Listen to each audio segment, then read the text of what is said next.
Le plus grand danger pour ta vie n'est pas l'ennemi que tu vois au combat, mais le poison qui se cache derrière un sourire. Les personnes toxiques, les manipulateurs, les menteurs, les parasites, ils se nourrissent de ta gentillesse et drainent ta force. Et pourtant, la plupart des gens commettent l'erreur fatale de les affronter directement et perdent tout. Mais Machiavel n'aurait jamais joué d'une manière aussi insensée. Aujourd'hui, je vais te révéler 7 lois froides pour faire face aux personnes toxiques. Non pas avec émotion, non pas avec pitié, mais avec stratégie. Le fou argumente, le sage observe. Souviens-toi de ceci, car c'est la première loi pour traiter avec les personnes toxiques. Elles vivent de confrontation, du choc des voix, du théâtre du drame. Au moment où tu les défies directement, tu entres dans leur arène, là où elles sont déjà entraînées à gagner. Et pire encore, elles te font perdre non pas par la vérité, mais par l'épuisement. Elles te vident morceau par morceau, jusqu'à ce que ta force soit épuisée et que leur poison se répande dans ton esprit. L'art de survivre n'est pas de les affronter de front, mais de les observer en silence. Le silence n'est pas une faiblesse, c'est une surveillance. Le chasseur ne rugit pas contre le lion avant de frapper. Il s'accroupit, il étudie la bête, il apprend ses mouvements. Ce n'est qu'alors qu'il sait où frapper. De la même manière, tu dois laisser la personne toxique parler, agir, se révéler. Elle ne peut pas s'en empêcher. Elle expose ses failles, ses insécurités, sa faim de validation. Mais tu dois résister à la tentation de répondre. Laisse-la croire qu'elle contrôle, alors qu'en vérité, c'est toi qui accumules de la force dans le silence. Réfléchis à combien sont tombés, non pas parce qu'ils manquaient de force, mais parce qu'ils l'ont gaspillée. Une personne toxique prospère lorsque tu es émotionnel. Elle veut que tu sois en colère, sur la défensive, désespéré de te justifier. Mais lorsque tu restes calme, lorsque tu refuses de mordre à l'hameçon, tu la prives de son arme la plus puissante. Elle s'attend à la guerre, mais trouve seulement un mur de calme. Ce calme la déstabilise, car elle ne peut pas contrôler ce qui ne répond pas. Pourtant, l'observation silencieuse n'est pas passive, c'est un calcul actif. Chaque fois qu'elle parle, note ses faiblesses. Chaque fois qu'elle agit, marque ses habitudes. Comme un général qui étudie le camp ennemi, tu apprends où sa garde est basse, où son ego l'aveugle, où son masque glisse. Avec le temps, elle révèle la carte de sa propre destruction. Tout cela en croyant que tu étais trop faible pour combattre. C'est la plus grande tromperie, car le moment où elle te sous-estime est le moment où tu deviens intouchable. Mais tu dois être discipliné, car le silence exige de la patience, et la patience est une forme de pouvoir. La deuxième loi, contrôler le champ de bataille. Plus tu refuses de les affronter selon leurs conditions, plus ils se défont. Ils attendent une résistance immédiate.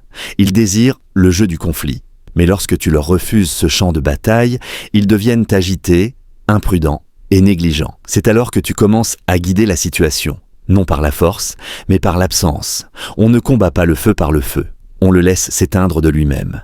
Et c'est ainsi que tu te prépares pour la deuxième loi. Car une fois que tu as observé en silence, tu es prêt à comprendre la vérité suivante, l'importance de contrôler le champ de bataille. Jamais selon leurs conditions, toujours selon les tiennes. Une fois que tu as maîtrisé le silence, une fois que tu as appris à observer sans t'exposer, tu es prêt pour la deuxième loi. Comprends ceci, le pouvoir n'est jamais neutre. Il est toujours lié au terrain sur lequel tu te tiens. Une personne toxique est plus forte dans le chaos, dans les ragots, dans la confrontation. Leur champ de bataille est le bruit, et elles essaieront toujours de t'y attirer.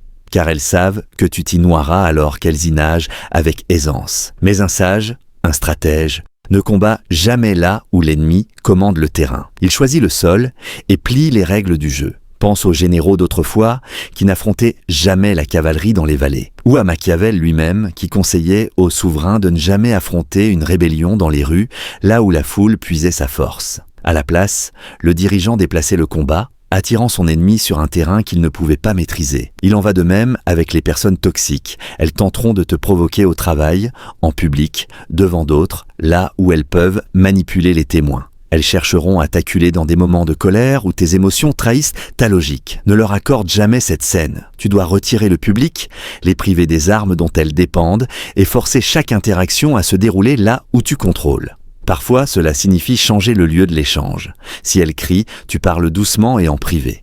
Si elle lance des accusations, tu réponds seulement par écrit, où chaque mot est mesuré et permanent. Si elle te provoque à un moment de faiblesse, tu retardes jusqu'à être stable et intouchable. En changeant ainsi les conditions, tu rends leurs armes inutiles. Il ne suffit pas d'éviter leurs pièges, tu dois les mettre dans une position où elles ne peuvent même pas en poser. Cette loi ne concerne pas la force, mais la conception. Si une personne toxique veut combattre dans la boue, tu refuses.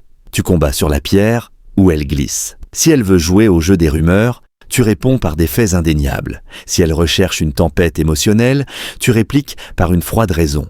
Et si elle tente de te peindre comme le méchant, tu déplaces la bataille dans le silence et la patience, là où son masque se fissure sous son propre poids. La manipulation ne fonctionne que dans un environnement où elle n'est pas contestée. Contrôle cet environnement et tu étrangles son influence. Mais tu dois être rusé. Ne déclare pas ce changement. Ne leur laisse pas voir que tu te repositionnes. Annoncer ta stratégie, c'est l'affaiblir. Au contraire, redirige subtilement afin qu'elles ne réalisent pas que le sol sous leurs pieds a changé. Jusqu'à ce qu'il soit trop tard. Elles croient t'attirer dans la bataille, mais en réalité, c'est toi qui les conduis sur un terrain où leurs griffes sont émoussées et où leur poison est sans effet. Et une fois que tu as maîtrisé le terrain, une fois que tu as assuré que chaque affrontement se déroule là où tu es le plus fort, tu commences au facet à manier une nouvelle arme. Car désormais, tu peux infliger la blessure la plus dévastatrice de toutes. Non pas par les mots, non pas par la confrontation, mais par l'absence. C'est là que naît la troisième loi, les priver d'attention. La troisième loi, les priver d'attention. À présent que tu as appris à ne pas les confronter directement et que tu as maîtrisé l'art de déplacer le champ de bataille selon tes termes, tu es prêt pour la troisième loi. Comprends ceci clairement. Les personnes toxiques ne se nourrissent pas de vérité ni de justice, mais d'attention. Ce sont des parasites d'énergie. Chaque soupir que tu leur donnes, chaque dispute, chaque éclat de colère, c'est du carburant pour leur feu. Elles prospèrent quand tu réagis. Ta réaction leur dit qu'elles ont du pouvoir sur toi, qu'elles peuvent troubler ta paix, qu'elles peuvent plier tes émotions à leur volonté. Et une fois qu'elles le savent, elles se s'arrêtent jamais. Elles reviendront encore et encore, se nourrissant de toi comme le loup revient toujours à la proie blessée jusqu'à ce qu'il ne reste plus rien. Mais imagine au contraire que tu ne leur donnes rien. Pas d'étincelle, pas de carburant, pas de réaction. Tu les prives de ce qu'elles désirent le plus, ton attention. Que se passe-t-il avec un feu quand on ne lui jette pas de bois? Il ne s'embrase pas, il s'éteint. Une personne toxique peut hurler, insulter, comploter, manipuler. Mais sans ta réaction, ces mots résonnent dans le vide. Tu dois devenir comme sourd à leur bruit, aveugle à leurs gestes, intouchable à leurs provocations. Pour elles, c'est pire que la guerre. Car la guerre au moins leur donne de l'importance. L'indifférence leur dit qu'elles ne sont rien. Machiavel enseignait déjà que le prince ne doit jamais gaspiller ses ressources sur de petits ennemis. Car en leur accordant de l'attention, il les élève. Il en est eux-mêmes ici. Le moment où tu disputes avec une personne toxique, tu la places à ton niveau. Tu en fais un adversaire égal dans un combat qui ne devrait jamais exister. Mais quand tu refuses de les nourrir, quand tu leur refuses même la reconnaissance du conflit, tu les réduis en poussière. Tu leur montres qu'elles sont en dessous de toute considération, une ombre qui ne peut atteindre la lumière. Bien sûr, les priver d'attention n'est pas facile. Ton orgueil voudra répondre. Tes émotions réclameront vengeance. Ta langue brûlera de l'envie de répliquer. Mais le pouvoir ne se trouve pas dans la réaction. Il se trouve dans la retenue. Chaque instant où tu ne réponds pas, tu gagnes en force. Chaque silence que tu gardes est une forteresse qu'elles ne peuvent franchir. Tu ne fuis pas la bataille. Tu refuses simplement de la leur accorder. Et ce faisant, tu ne gaspilles aucune énergie, aucune paix. Tu restes intact alors qu'elles s'affaiblissent dans leur propre vacarme. Mais l'indifférence seule ne suffit pas. Car pendant que tu les affames, tu dois aussi te protéger. Une personne toxique cherchera les failles dans ton armure, des secrets à exploiter, des émotions à retourner contre toi. C'est pourquoi la loi suivante est essentielle. Il ne suffit pas d'être silencieux et froid. Tu dois aussi apprendre à porter des masques. La quatrième loi, porter des masques, jamais la vérité. Tu dois apprendre à dissimuler ce que tu penses vraiment, ce que tu ressens vraiment et ce que tu prépares réellement. Car une fois que tu as maîtrisé l'indifférence, la quatrième loi exige que tu maîtrises la dissimulation. Utilise des masques, jamais la vérité. Quand le silence les a affamés et que l'indifférence les a privés de carburant, la quatrième loi se révèle, ne leur tends jamais ta vérité. Car la vérité, entre de mauvaises mains, n'est pas noble, c'est une arme. Et une fois qu'elle sort de tes lèvres, elle ne t'appartient plus. Mais à elle, une personne toxique ne respectera jamais ton honnêteté. Elle la tordra, la ridiculisera, l'utilisera contre toi. Si tu lui confies pour ta faiblesse, elle la frappera. Si tu lui révèles ta peur, elle l'amplifiera. Si tu lui ouvres ton cœur, elle l'empoisonnera. Pour les affronter, tu ne dois jamais être nu dans ta vérité. Tu dois toujours porter un masque. Le monde est plein d'hommes et de femmes qui croient que l'honnêteté est une pureté. Ils pensent qu'exprimer leur cœur ouvertement leur fera gagner du respect, de la loyauté ou de l'amour, mais Machiavel nous a appris que les hommes ne sont pas des anges, ce sont des loups. Et les loups dévorent l'agneau sans défense. Si tu es pure honnêteté, alors pour une personne toxique, tu es un banquet.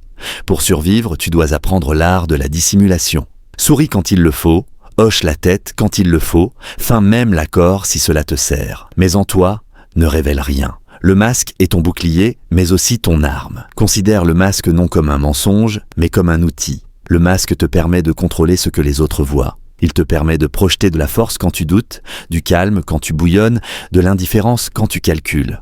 Une personne toxique ne peut pas combattre ce qu'elle ne peut pas lire. Elle scrute ton visage, tes émotions, tes failles. Mais le masque ne montre que ce que tu veux, et dans ce choix réside le pouvoir. Révéler ton intimité, c'est leur donner le contrôle. Leur montrer uniquement l'image que tu veux qu'elles voient, c'est manipuler le champ de bataille de la perception. Certains appellent cela de la tromperie. Mais est-ce une tromperie de cacher ton or au voleur? Est-ce un mensonge que de dissimuler ton arme jusqu'au bon moment? Le masque n'est pas une trahison, c'est une survie. Le sage porte de nombreux visages. L'allié aimable, l'auditeur indifférent, le compagnon poli. Mais derrière eux tous se tient un esprit calculateur, intouchable et invisible. Laisse la personne toxique frapper le masque. Elle s'épuisera contre une illusion sans jamais réaliser que ton vrai toi reste intact, observant et attendant. Pourtant, le masque n'est pas seulement une défense. Il est aussi un outil de contrôle.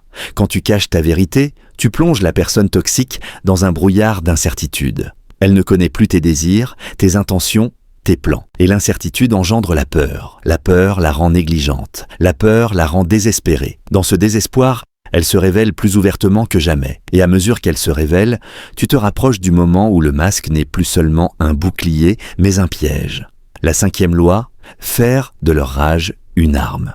Une fois que tu as appris à observer en silence, à contrôler le champ de bataille, à les affamer d'attention et à dissimuler ta vérité derrière des masques, tu es prêt pour la 5e loi. Utiliser leur propre rage contre eux. Comprends ceci, une personne toxique est prisonnière de ses émotions. Elle se croit rusée, mais son poison vient de la colère, de l'envie, de l'amertume. Et celui qui agit sous l'emprise de la rage est toujours vulnérable. Plus tu restes calme, plus tu deviens un miroir qui renvoie leur furie.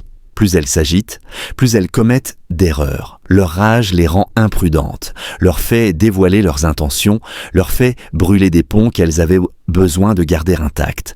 Le stratège sage sait qu'il ne doit jamais répondre avec la même fureur. Ta force est dans le contraste. Là où elles crient, tu demeures silencieux. Là où elles s'emportent, tu restes posé. Et bientôt, leur colère semble disproportionnée, déraisonnable aux yeux de tous. Elle se discrédite elle-même sans que tu n'aies levé le moindre doigt. Machiavel disait que le prince ne doit jamais se mettre en colère inutilement, car la colère est un luxe que seul un homme faible s'autorise. Tu dois donc transformer leur faiblesse en ton arme. Provoque subtilement, puis recule. Laisse-les exploser.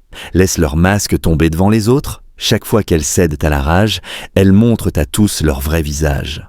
Et chaque fois que tu restes immobile, tu gagnes en stature. Ta vengeance ne vient pas par le conflit direct, mais par leur propre autodestruction. Laisse-les brûler dans leur feu et tu resteras intact. La 6e loi, l'art du retrait. Quand tu as maîtrisé l'art d'utiliser leur rage, tu dois ensuite apprendre le retrait. Cette loi enseigne que le pouvoir ne réside pas toujours dans l'avancée, mais dans le recul calculé. Les personnes toxiques se nourrissent de proximité. Plus tu es près d'elles, plus elles trouvent des failles à exploiter. Elles observent tes gestes, scrutent ton humeur, attendent le moment où tu es vulnérable. La solution ? Leur retirer l'accès réduit leur champ d'action, mais de la distance. Ce retrait n'est pas une fuite, mais une stratégie, car en t'éloignant, tu changes la dynamique. Elles perdent le contrôle qu'elles pensaient avoir. Le retrait crée un vide, et dans ce vide, elles paniquent. Elles cherchent à te poursuivre, à te provoquer, à forcer une interaction. Mais plus elles s'agitent pour te retenir, plus elles montrent leur dépendance. Et plus tu te tiens à distance, plus tu renforces ton indépendance. Sache que le pouvoir ne se mesure pas à la force de ton attaque, mais à ta capacité de rester insaisissable. Le retrait te rend intouchable. Tu n'es plus une cible facile. Tu deviens un spectre, inaccessible, qu'elles ne peuvent ni atteindre ni contrôler. La 7e loi, la victoire invisible. Et voici la dernière loi, la plus subtile, la plus puissante, la victoire invisible. Comprends ceci. L'objectif n'est pas de vaincre une personne toxique par l'affrontement direct. L'objectif est de les rendre insignifiantes, de telle sorte que leur existence n'ait plus aucun poids sur ta vie. La véritable victoire ne se voit pas, elle ne se déclare pas, elle se vit.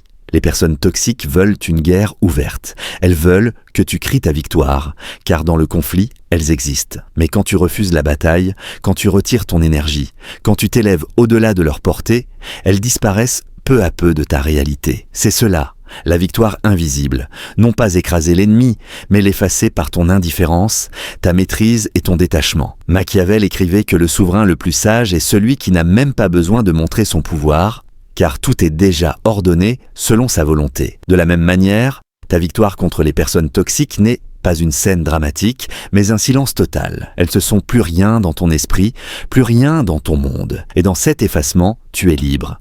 À présent, tu connais les 7 lois pour neutraliser une personne toxique. 1. Le silence stratégique. Observer sans réagir. 2. Contrôler le champ de bataille, ne jamais combattre selon leurs conditions. 3e, les priver d'attention, couper leur carburant principal. 4e, porter des masques, dissimuler ta vérité et protéger ton intimité. 5, faire de leur rage une arme, transformer leur faiblesse en ton avantage. 6, l'art du retrait, créer de la distance pour devenir intouchable. 7, la victoire invisible, effacer leur pouvoir par ton détachement. Ces lois ne sont pas faites pour l'orgueil ni pour la vengeance. Elles existent pour préserver ton énergie, ta paix intérieure et ton avenir. Une personne toxique ne mérite pas ton combat, elle mérite ton indifférence, ta stratégie et ton absence. La plus grande victoire n'est pas de détruire l'ennemi, mais de vivre sans lui, dans une liberté où il n'a plus aucun pouvoir. C'est cela, l'essence du véritable pouvoir. Être maître de soi, invincible non pas par la force, mais par la maîtrise.